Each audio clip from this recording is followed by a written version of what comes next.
go. Here we are. You started? Yes. Oh my God. Yes. This is the D Trout Spinners podcast, and I am your host, Miles Fennell. What were you doing there, Gary Forrestal? I'm sorry, it's just a bit of Oasis. Bit of Oasis. Residual Are you a Oasis. fan of Oasis? No, I don't like them. Don't like them. How you doing, mate? I do like them. Yeah, not bad. That's We've good to got hear. a lot to talk about this week. We do, so let's crack on. Let's start. Hang on, wait a minute. Let's start. Okay. Let's start. Sorry, you with go. Talk Where now. are we? Yeah, all right. Where are we? Oh, mate, we are in... Where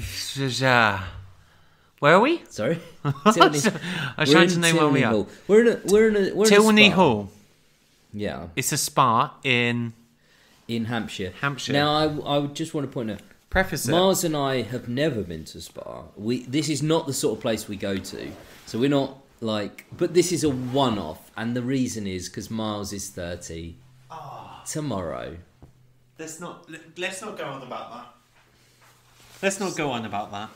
So, but that's why we're here, to celebrate that. We're here for 2 days. Are we celebrating? Yes, we're getting a massage. I'm getting a massage with hot stones. I'm getting a massage without hot stones. So- Well, that's the difference between you and I, isn't it?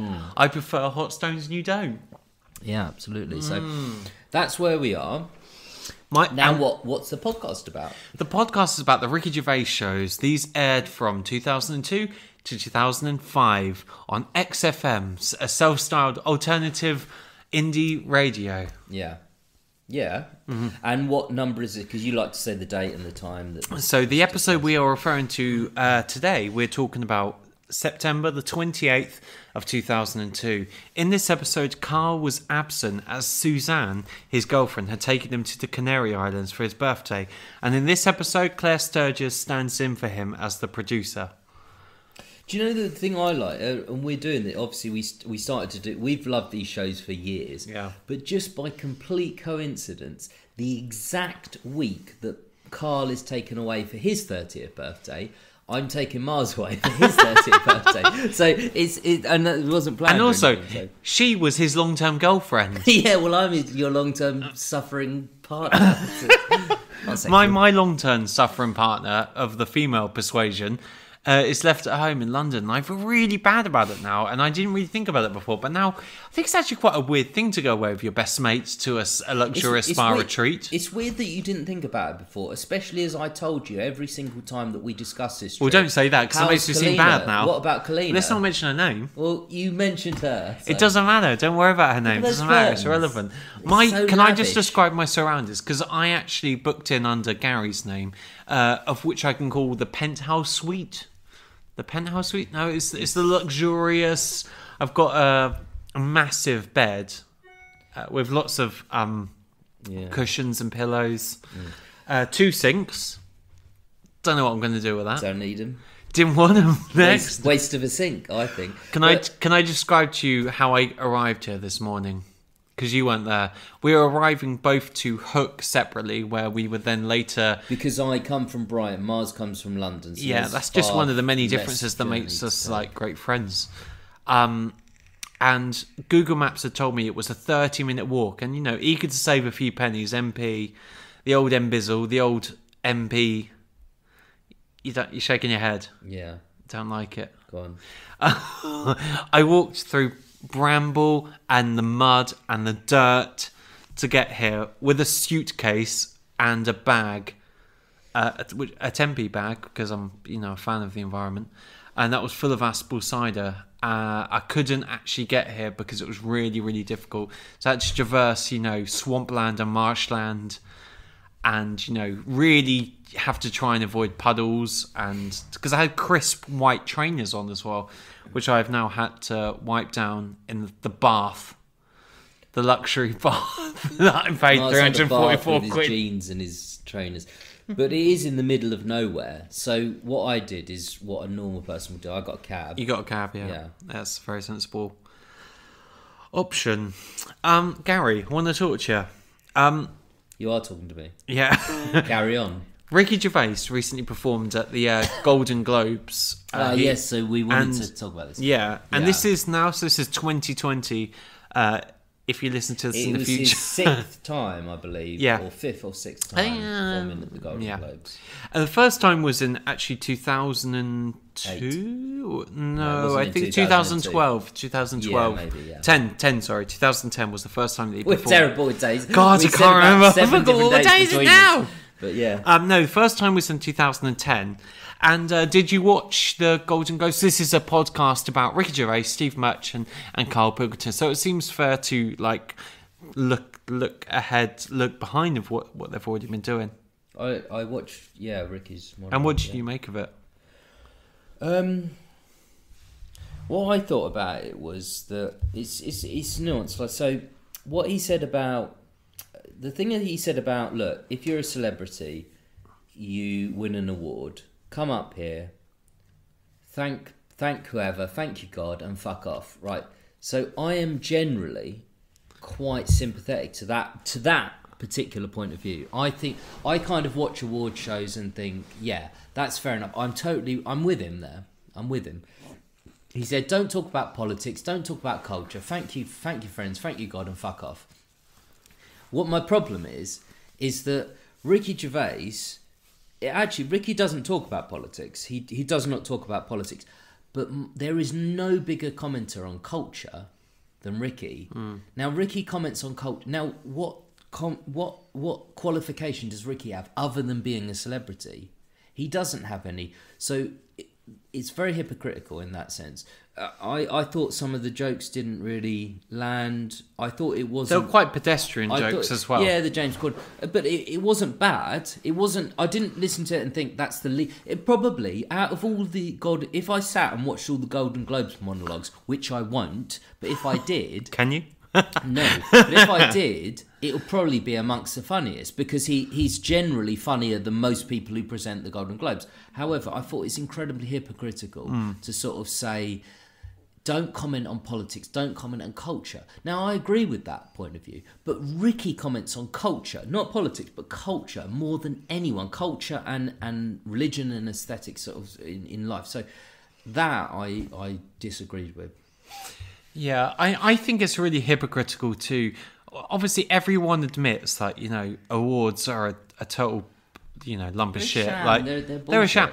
But and Ricky calls that out rightly, but unrightly, he's hypocritical because he comments on culture, just not at award ceremonies. Yeah, he doesn't do it. But then don't do it as well. Just don't do it. If you want to separate yourself so much, don't do it. Don't do the award ceremony. Yeah, but the thing is, I think what was actually sort of sadder for me is just the fact that, that he had such fun with it when he did it in 2010. And this time it seemed like he was such a deeply cynical person, and he literally drowned the fun out of all of the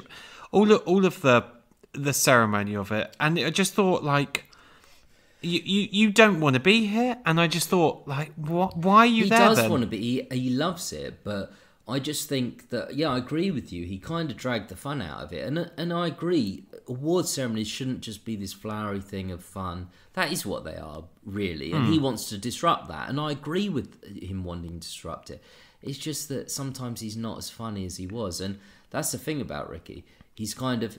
Ricky is... And I'll just say, wherever we're saying about Ricky and the Golden Globes, Ricky is a hero of both of us because of what he's done in the past, but it's just... Yeah, it's a shame, really. It's a shame that he's kind of that cynical now, and that kind of it was like it wasn't as funny as previous. It was funnier than most Golden Globes speeches. I think he seems like such a different person now than he was, because I rewatched his speech from 2010 and I thought he was really having some fun with it. Obviously it's been a little bit cheeky because he'd just done The Office, and things were available on DVD, and he was always like eager to plug it and stuff, and it was really... He did a thing with Steve Carell in the audience it was so funny.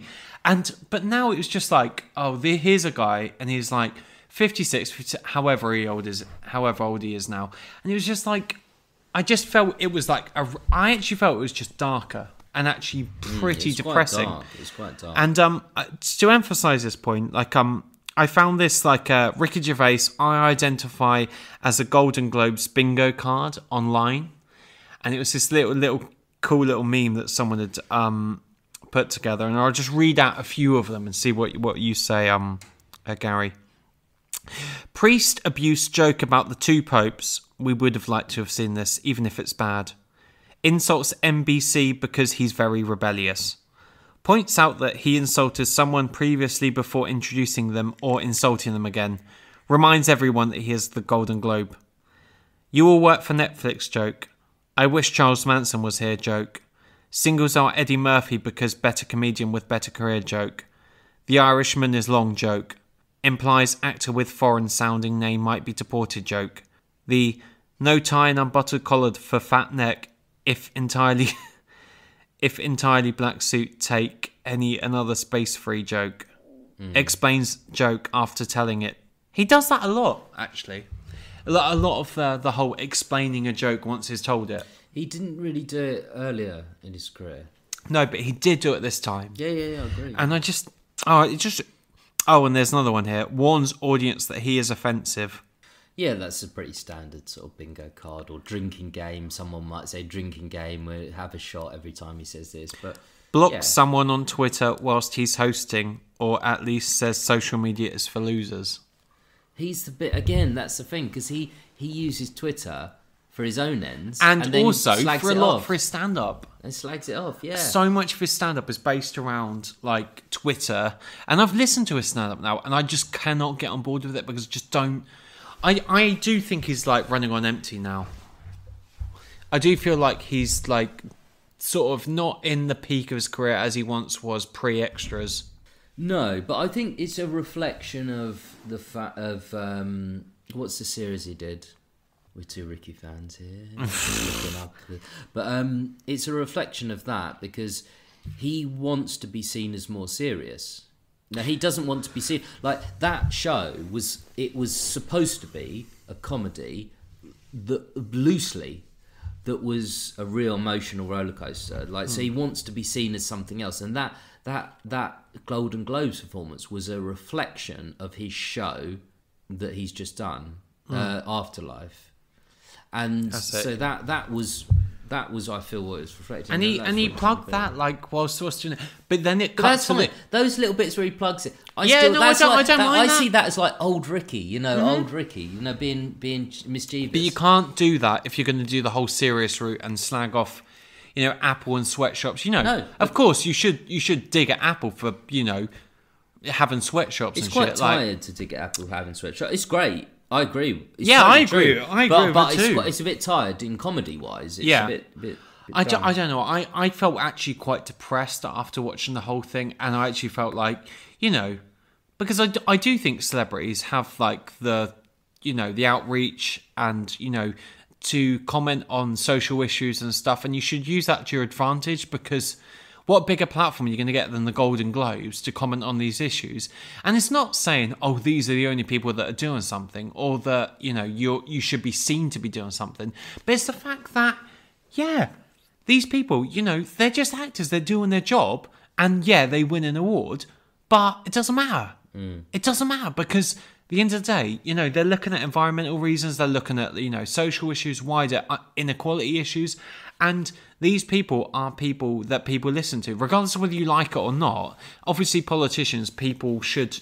These are the people that should enforce these things. But I am sympathetic to his viewpoint that when you're doing an acceptance speech, I know what he means. Thank you, God, and fuck off. Like, okay, so he's anti-religious. We know that, and I subscribe to that point of view, but even if I didn't, okay, just thank you, fuck off. Don't talk about politics or culture. I kind of agree with that, because if you are a celebrity and you genuinely care about politics, the politics of the States, politics of the UK, do it in a more progressive way. Like Danny DeVito just endorsed Bernie Sanders. He did a video on Bernie Sanders as well. Like, he didn't do it at an award show. He did it like at a right time when you're not promoting yourself. You're literally not promoting yourself. Whereas at an award show, you're kind of promoting yourself, whatever you do. So I subscribe to that. It's just that Ricky is the biggest commenter on culture in celebrity world.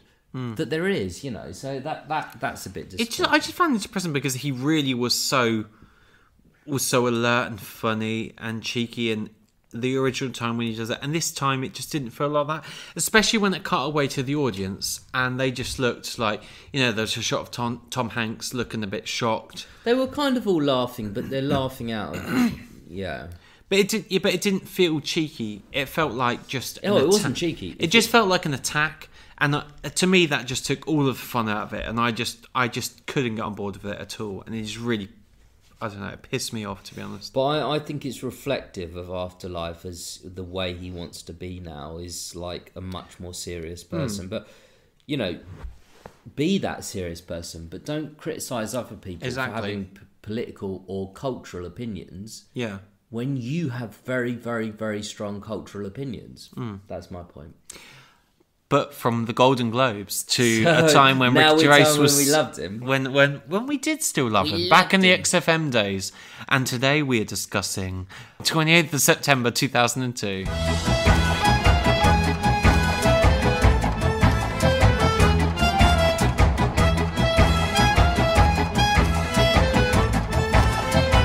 So this was an episode where Claire Sturgess sat in for Karl. Karl had been whisked away by his girlfriend to the Canary Islands. And now, hopefully people have listened to this podcast before. Maybe you haven't, maybe you have. But a lot of people who listened to Ricky Gervais' show on XFM and still listen, don't like the Claire Sturgess episodes. Yeah. I like them. What do you think? I love them. I think it really offers like a different viewpoint on the dynamic between Ricky and Steve, because, you really do get a sense of how much Karl Pilkington adds to those episodes, but Claire Sturgess, exemplifies and exaggerates those differences and those, just the difference between their producing style, but also between the relationship between Ricky and Steve, because they are kind of playing the whole trying to impress a schoolgirl on a school trip card. They are like two little naughty schoolboys who are trying to get one up on each other. Actually, yeah. And I love that about them, because you really do see a different side to them.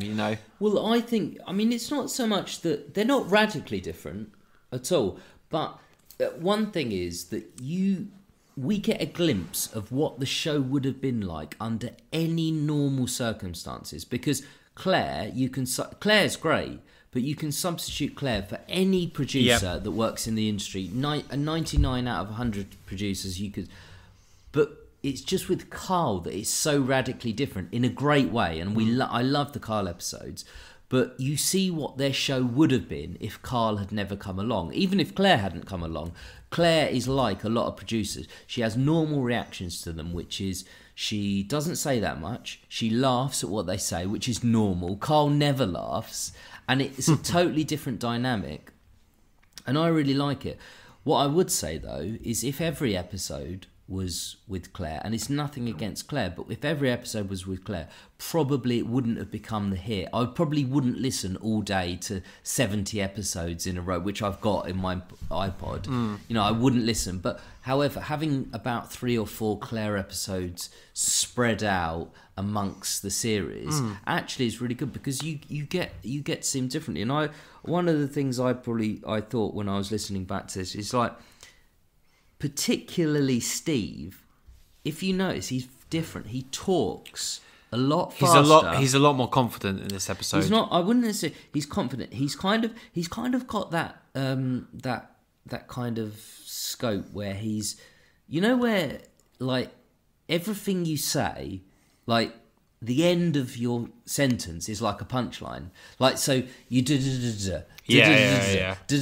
so everything, like your inclination when you're saying the rhythm of your speech. The rhythm. So but also he speaks a lot faster. And definitely, I think Steve is trying to impress Claire. Another thing I'd say was they discussed Steve's hair, and even Ricky says like, "Oh, you get that cut of Gavin's." Oh, yeah. But first, apart from the cut of Gavin's, he says, "Yeah, your hair looks good today." And clearly, Steve had done his hair, especially. Yeah. Now, then it then it transpires that Steve had a haircut the day before with Gavin, because they talk about that, and that's funny.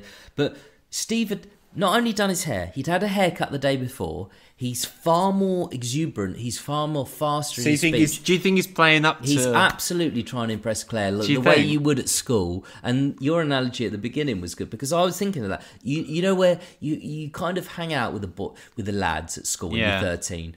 But then the girl might join, for one day, a couple of girls. Well, it's that thing of like when you sort of like naughtily like sort of punch her, or like you try to get their attention. Yeah, you try to impress them. You might punch your mate.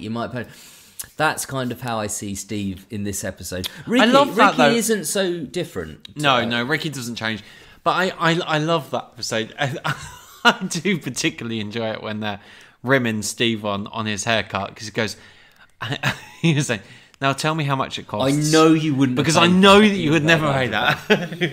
and I love that about Ricky and Steve, because you do get a sense that, I don't know, it's one of the few times where you really get a sense of their personality, and their relationship, because you know for a fact that there's no bullshit there.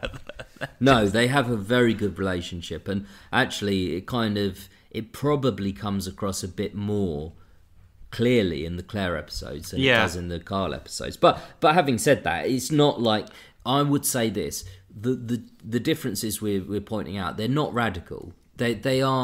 They're not radically different. To be fair to them, they don't change completely. Yeah, and I don't understand why people are so vehemently against the Claire Sturgess episodes, because on Reddit threads and on YouTube links and on comments I've read... Facebook. Yeah, and on Facebook, indeed. Like, I think people are really against these episodes. I'm like, I love these episodes. I think they're really great. I think they expose so many differences between, particularly between the dynamic between Steve and Ricky. And actually, I think it's a good thing, the fact that, they started out doing the show together.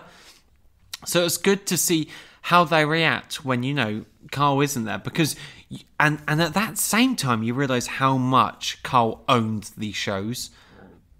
Particularly towards, as we approach, the golden years, of, Karl shows. Mm. And how much he added to the shows. Well, yeah, but again, not at the detriment of Claire, because I get, the way I see it, you listen to a Claire episode and you think, under any normal circumstances, with Claire or a million other producers, that's what the show would have sounded like. And it's good and it's interesting, but it's not the same. It's not the same as a Karl episode. And that's why I'd say I love there being a few Claire episodes. Mm. But if there were, I never skip a Claire episode. If I'm going in order, I never skip a Claire episode. Have you ever skipped any episodes? Yes, I skipped the one with Ian Canfield. Why was that? I don't like it. I don't like it. I don't particularly like him. I'm not, probably if I met him I'd like him, but I don't particularly like the episode. I think I've listened to it in the past, so I'd need to listen to it again. It's series 3, episode 8, or something like that. Yeah, but I don't like that. But Claire, I'll tell you the good thing about Claire. Claire laughs at what they say. Now, the interesting thing about Karl, which is, when you think about it, how weird is it that Ricky and Steve are two very funny guys, particularly Ricky, but Steve as well. Karl almost never laughs. Probably he has 3 laughs in 70 episodes. And that makes me think of you. I mean, you never laugh. I don't laugh very much. But isn't it interesting that kind of... That's what the show would have sounded like with any normal producer.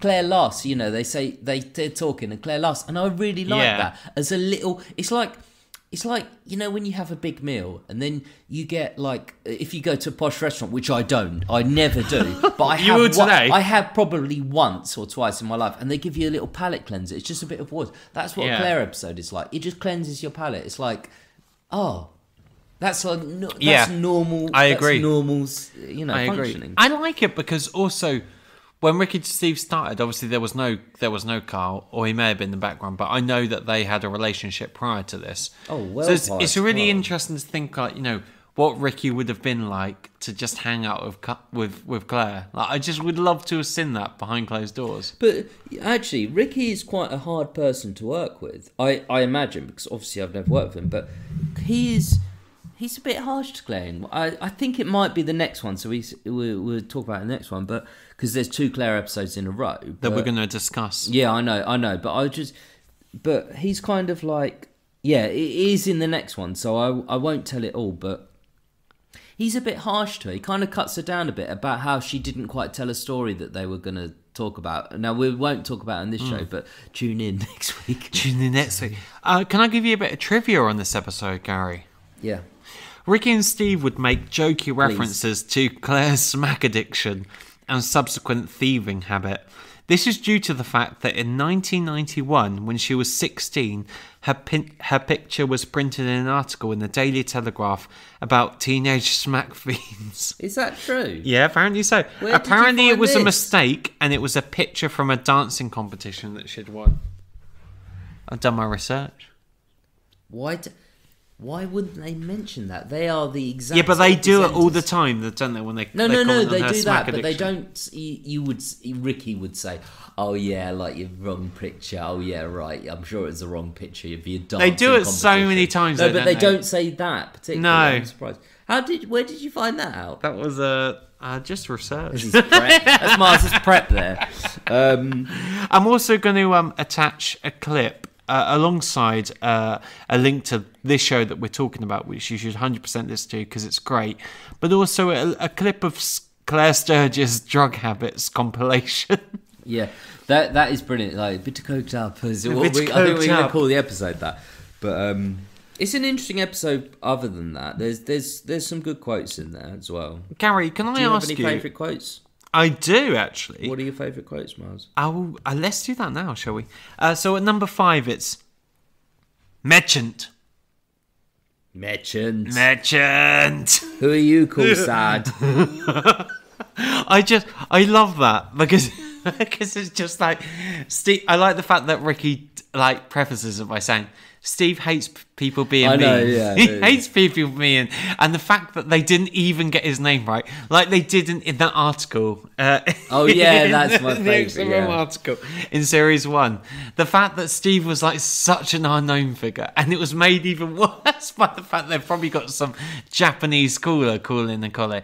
Merchant. Well, I don't know if it's Japanese. Well, but it could be. I like when Ricky says, because I think at first he says, I haven't written this bit down, but he said, you think they'll annoy the neighbours? Maybe I want them to annoy. But then he says, you think I'm playing with fire? Maybe I like getting burned. That's just great. Like he's so good at that kind of coming up with that little scenario, that whole scenario. Ricky's so good at just playing a character, character on the spot and improv on the spot. And these are the things that are missing. I actually think the thing that's missing from his Golden Globes from now and then is his sense of fun. He doesn't have fun anymore. No, he doesn't. He takes himself so seriously, and it's like he wants to be a political commentator, but he does. But you can't do that. Don't rally against political commentators when you want to be a cultural commentator. Yes, exactly. So, what's your fourth favourite? No, he smoked a goat. Yeah, I just like the fact that it just came out of nowhere, and I also was just imagining someone smoking a goat. I don't know why that was so funny to me. They talk about smoking a goat in the podcast episode. No, he smoked a goat. I just love it. And number 3. Wait, I got my one. Oh, sorry. We're gonna kind of interact here. We're gonna be a bit like bounce off each other. But wacky. Steve goes. Ricky goes. They what? Like Steve goes. They won't let you do. They what? They what? They what? Like, can you imagine? They what? Ricky Ricky Gervais. Gervais is arrogance at this point. But it's beautiful arrogance. Yeah. It's beautiful arrogance. Yeah, it's because he played. does it's it played so well. And number 3. Don't get me wrong, Steve, but I think you look like a freak with a cape on. Pretty good with a cape on. It's so insulting. I've listened to the episode multiple times. I'd never heard this until I listened this time. So it's when Steve says he's talking about what catalogue, like the Argos catalogue, and he can get the Argos catalogue for free, but he can't get the Hermes catalogue or whatever it is. It's £2, and then he says. There's lingerie in that one, in the Argos one. I could just totally imagine Steve going. Can't you imagine Steve masturbating over a fucking? Well, I wouldn't go that far, but number 2, he's a beggar on the beach of gold. Just look around there, and there's some money. Talking about Phil Collins. It's not Phil Collins. Mike and Mechanics. I just like his. He's so sharp and witty when he wants to be. He's so funny. Yeah, I love because actually this is an interesting quote because this is the first there's some This money. is the first of this character I've ever seen. I know Ricky did a little short of it that he's deleted since, but when he goes, he's bringing up Chris Moyles. No, which I it's love. a golf And he cart. He goes, golf. He doesn't even go, that's the first of Derek. That's Derek. That's Derek. Ah, That's Derek. I was Yeah. I was looking at some old Reddit articles. Welcome Reddit fans if you've joined us from Reddit.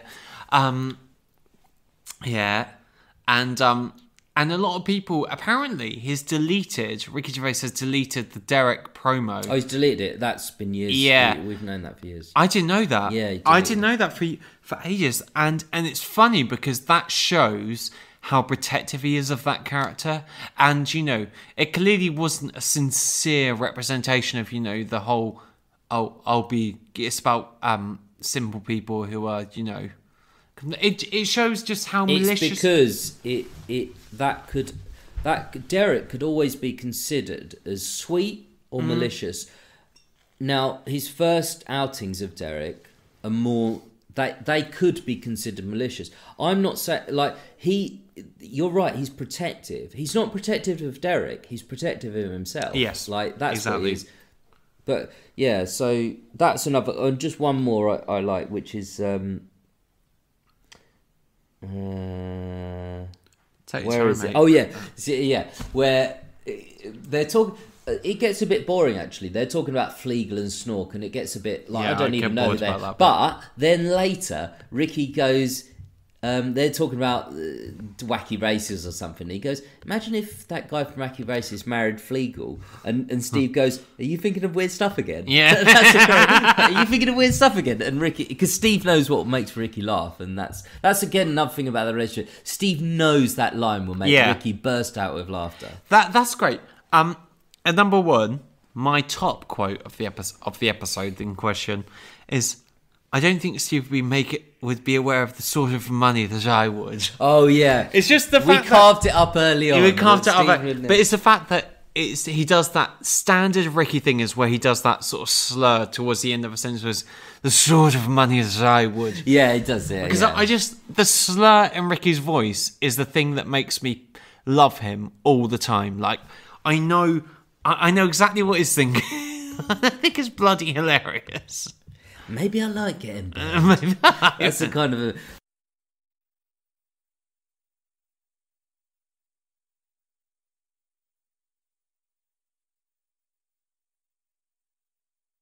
Gary, can I just say, I once tweeted Claire Sturgess back when I had a Twitter account, and she actually responded back to me.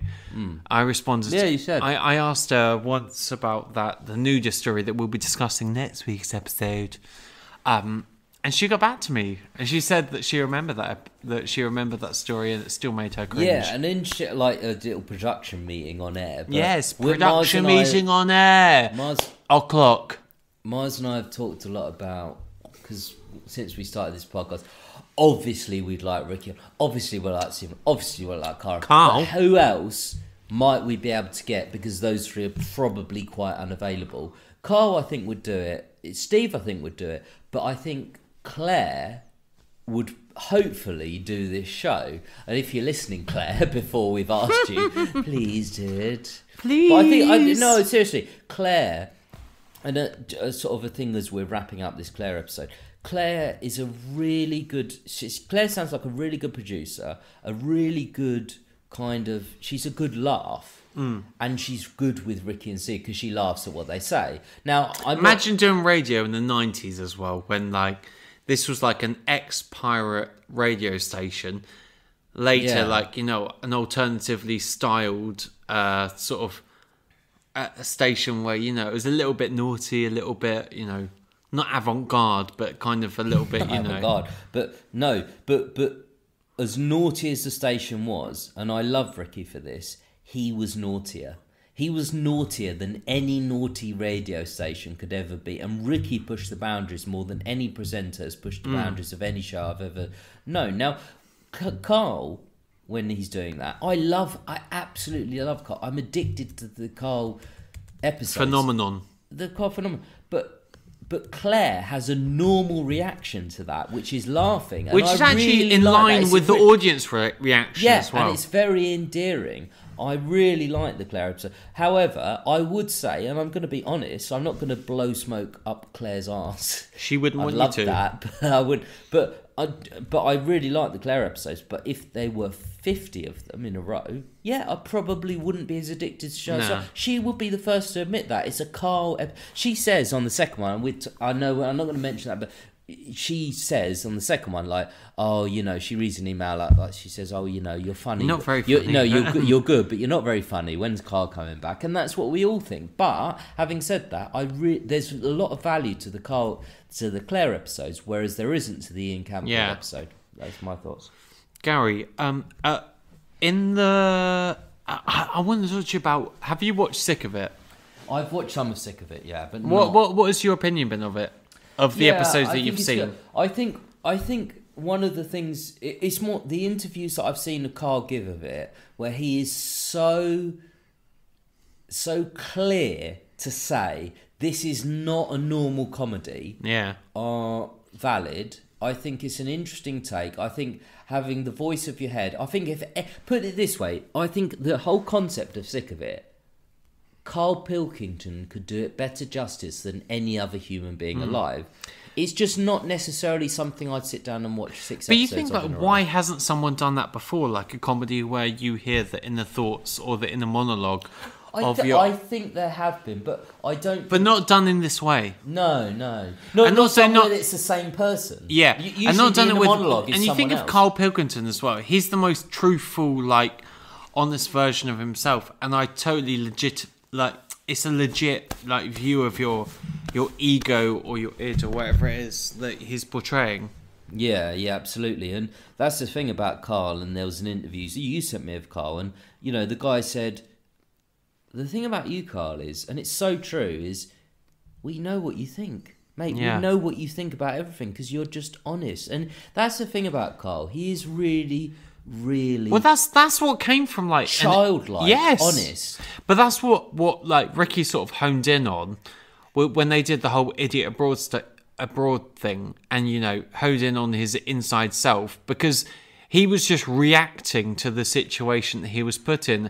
And by extension, you know, Sick of It is exactly that. Yeah. You know? And the Idiot Abroad stuff that he did with Warwick Davis, if you didn't know the XFM shows as we... Now, bear in mind, like, about 85 to 90% of people who watch An Idiot Abroad have never heard the XFM shows. So, but we know it's absolutely true. But for them, it must be a leap of faith to believe that this man genuinely believes all this stuff. But the stuff he says to Warwick Davis, you just wouldn't get away with that most people. But it's so honest, and it's honest. Yeah. And if I watched An Idiot Abroad, but I hadn't heard the XFM shows, I would think that's a setup. That guy is acting. But he's not. We know he's not. We know he's not. Well, he talks acting. about him being like Henry the Hoover. Yeah, I know. I know. It's just brilliant. But like Henry, you got a little dwarf fella, and he's talking like a Henry the Hoover. He said, "You can't say that." I know. He's like, "Yeah, but I can because it is actually annoying having to drag someone." Which is, regardless of whether you're a dwarf or not, it would be very annoying if you if I had to travel the world with someone who was so irritating. Look, there is not a better analogy to Warwick Davis coming on holiday to you than I'm having to drag a Henry everywhere. Now, I'm not proud of that saying that. I know it's wrong, but it's not wrong, but it's a bit. But Karl is so honest, and it is funny. I love it. It is funny, and Sick of It, is almost the ultimate extension of that. But Sick of It is so. It's so much better than anything that is better than Afterlife. It's better than anything Ricky Gervais has done. So you're saying it's better than anything Ricky and Steve have done since? I agree. Obviously, because I think that Karl has the honesty and openness and there's no arrogance. There's no sense of wanting to get further in his career. He's just writing what's in his head. Yeah. And he's literally writing what's in his head because I think it's better than the any idea film. is so strong and so honest and simple that I think, it's a very, very thought out, full idea. It doesn't matter that it's not as funny as it wants to be, because he didn't want it to be funny. He wanted to tell, and the fact of the matter is that, and now that it's in the second series, Shane Meadows has come out and said, he's a massive supporter of Karl. Shane Meadows of, This Is England, Dead Man's Shoes. Like he's a very sort of prolific, social realist guy, and he sees something in Karl, and apparently he wants to meet up with him. That's fucking huge. Well, in his third episode, he's the third, fourth episode of Sick of It. They go to Manchester, and Karl confronts some of his like childhood friends, and it's really interesting because he's got that sort of even like, I don't know, that sort of, it's so social realist. It's so true and honest. It's almost like, Daniel Blake, Ken Loach, Kes, kind of, it's got that feeling of it. But we know how real that is, because we know the links with Kes and Karl and everything, the realism of Karl's but he's got life. such maturity and film taste and stuff. That's so the thing clearly, about Karl. like, this is what people don't understand about Karl, is like, he's so educated in like culture and film and stuff like that. And I think people actually take that for granted, the fact that he's done all this shit since. I wouldn't say that Karl is educated in culture. I would say he has an amazing awareness of culture. Yeah. Because, like, Karl isn't educated in anything, and he would be the first to say that. He is not, like, to history D, or whatever in Ian history. But he doesn't want to be educated, and that's really admirable. He's not educated in culture. He's aware of culture. And when you're listening to the XFM shows, you're not getting that he's aware of culture, but you are getting how comedically aware he is. And if you're comedically aware, you can be aware in anything, because it's a very difficult skill, like to be comedically aware. Not necessarily fun. You can tell the right joke at the right time. You can learn that. Morecambe and Wise. But no Deadwood. But you can you can be comedically aware, and actually that's what he is. He's comedically aware. Yeah. And Sick of It, I agree with you, shows he's culturally aware as well. But he's not necessarily educated in that, and he wouldn't want to be. That's the thing. He's aware without being educated, and that's really admirable, and I really like that in him. And, he's along with Ricky and Steve, he's obviously a hero of both of us. But I think probably out of everyone, Ricky, Steve, Karl, out of everything they're doing now, I quite like the stuff Steve's doing. Some of it. And he's done a very good film with the Fighting With My Family. Well, also the probation sitcom seems which really has good. got coming up. I am more excited for that than I was for Afterlife. 100%. I think that as you said, we like the stuff Karl's doing more than ever. I will just clarify, just because people might not know that well. We're not talking about The Office here. The Office is better than anything. It's better than Sick of It. It's better than anything. But we both think that. However, we're talking about since The Office. What have they done? Yeah. They haven't done any podcast, and I don't even particularly like. And that's why we're not this series that we're doing. We might comment. We might reference the podcasts. But we're not doing a podcast about the podcast. We're doing a podcast about the XFM shows, because that's where it was most real. And it's not as real on the podcast. It is a bit more forced, and it's a bit more fake. And that's all comes from Ricky. And, Ricky's still a hero of mine, despite all that. But it is more forced. Whereas in the XFM shows, it's so sweet and it's so nice, and it's not forced at all. And Karl is a huge part of that. So is Ricky and Steve. It's a shame of what Ricky had become, but, Karl still doing good work today. I agree with you. He's also done a few sort of recent podcast interviews, which I wanted to see. I don't know if you've listened to them. I listened to part of one, yeah. Okay, cool. So he did one with the Distraction Pieces podcast with Scroobius Pip. And he also did another one. It was called the Balance podcast. And basically, I was obviously very eagerly eared listening towards anything geared around the XFM shows. These are things that I'm quite interested in.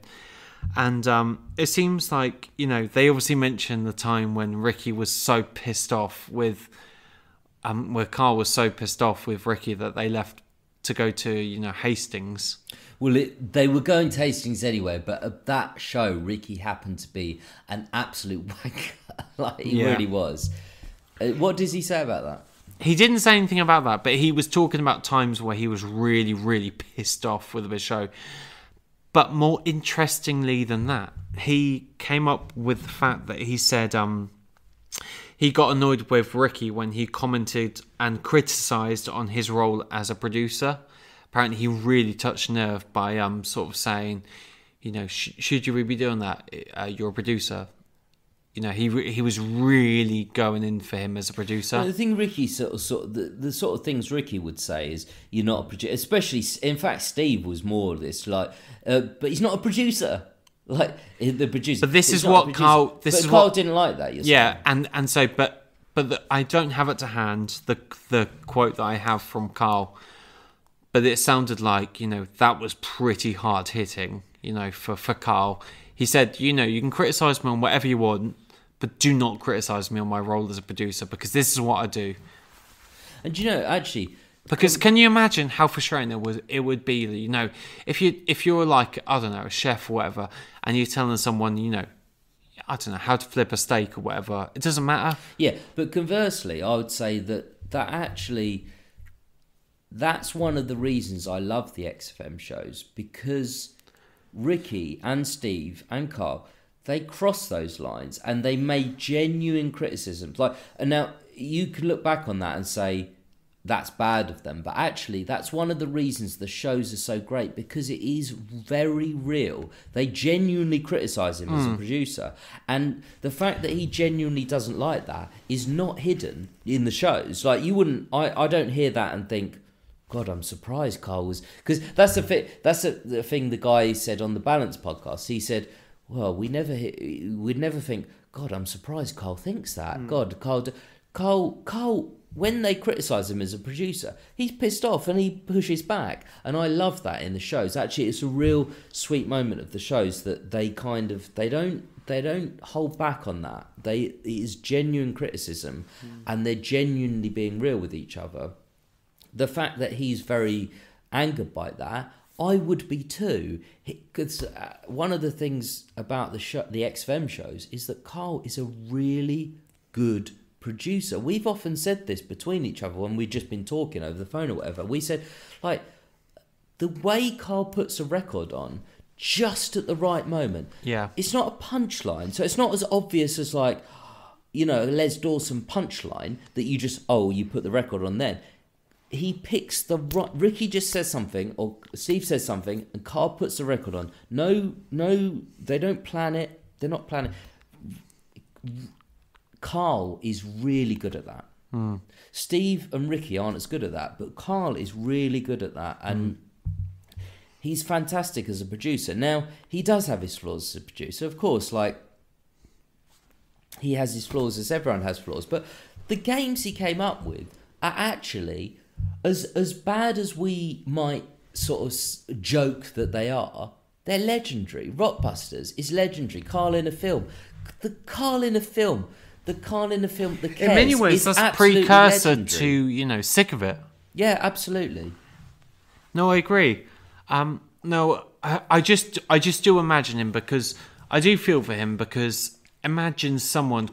It's okay to criticise someone on air because, it's all joking and stuff, but... someone literally criticising you on your editing ability or your ability to produce something, I would be fuming at that. Yeah, I think if they'd been very specific about, Karl, you've edited this in a shit way. Which is the quote that I'm referring to. Yeah, but they might have done that once or twice. Because Ricky said in this quote that I'm referring to, in this show that I'm referring to, he said, can you edit that bit and that? And Karl said, no, this is what I do. This is what I do. I don't recognise that quote from Ricky. No, this is from that interview. No, but I'm saying you're talking about the XFM shows. No, I'm talking about the podcast that I was talking about. Yeah, but I thought you were talking about the XFM show. He was quoting the XFM show, something Ricky had said to him on the XFM show. Oh, you're saying Ricky said that to him off air?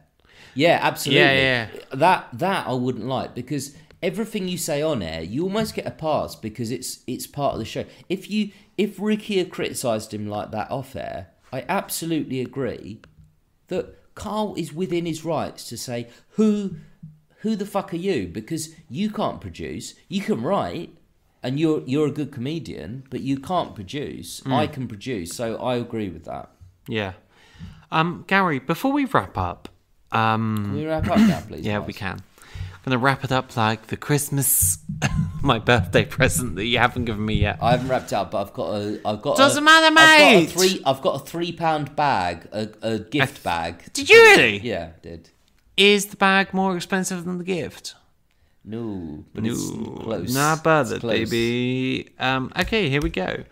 Gary, in the episode, they talk about their first album that they purchased.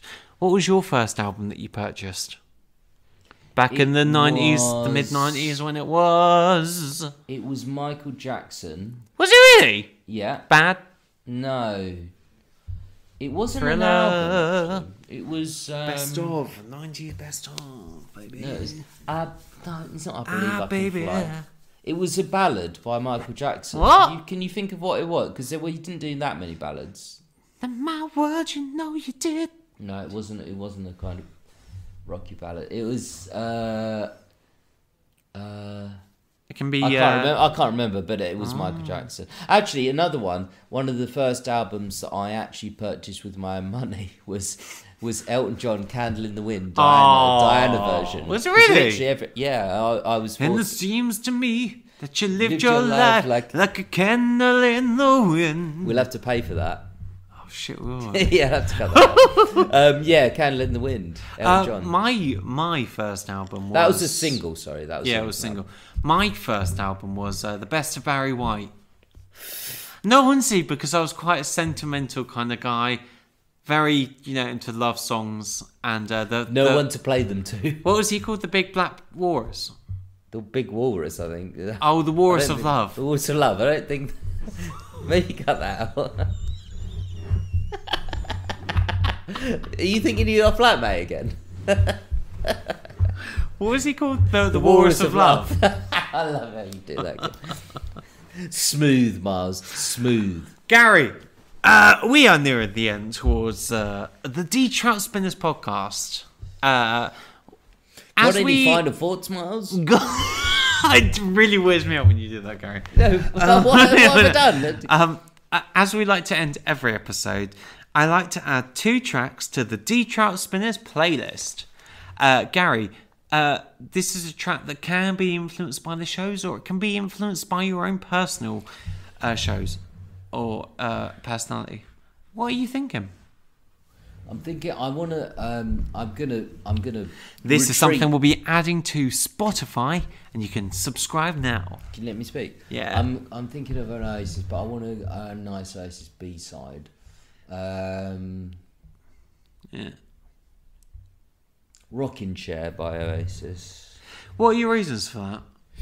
I think it's a lovely wistful tune about how life could have been and should have been, and I love it for that. And what more of an important time than now, when there's like stuff to be worried about and that?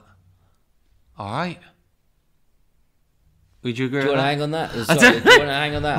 My track is going to be something they did play on the show, and I do think it's a fantastic song, and it's Danger High Voltage by Electric Six. That really dates the show as well, because Claire's saying this is going to be the biggest song of 2003. Can you and imagine that? So long. It makes me seem so old, and I'm going to be 30 tomorrow, and we'll come back to you tomorrow with another podcast. Well, it won't be tomorrow; it'll be next week. But tomorrow we're recording it. Yes, you've got to mate. stay in sequence.